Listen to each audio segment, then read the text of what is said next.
Do artists really have to starve to be true to their craft? Must the business side of creativity drain all inspiration? No, it does not. 5 minutes on creative entrepreneurship can help you master the business side of creativity, reap greater rewards from your talent, and enjoy your work to the fullest. I'm so glad trouble don't last always. As creatives begin to build up a client base and demand for their work starts to grow, we inevitably face the question of what to do when we've tapped out our own personal time resources. Do we simply say no to new clients? Or do we expand our capacity by hiring help?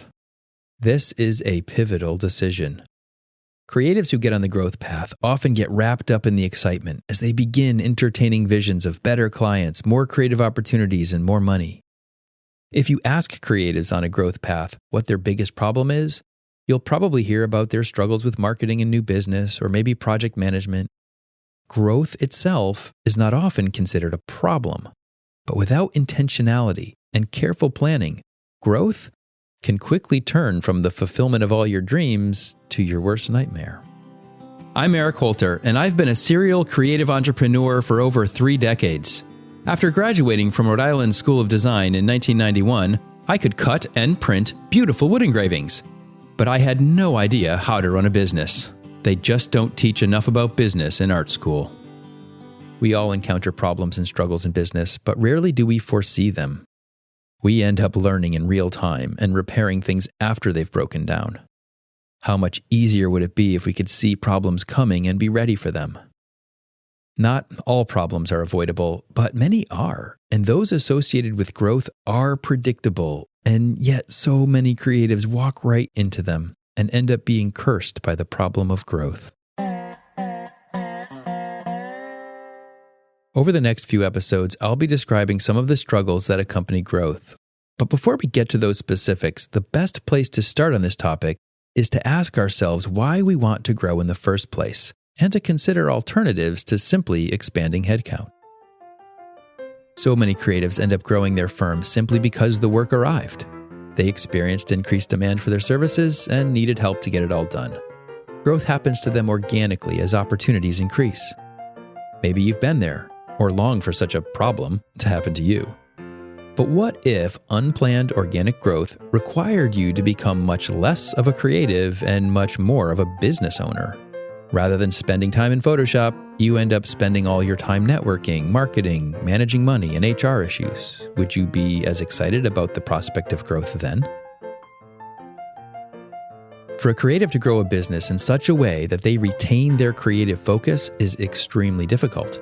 It requires a highly structured approach and a well-designed hiring plan. By default, without a careful plan, we'll be forced to surrender creative production to others. Are you sure that's what you want?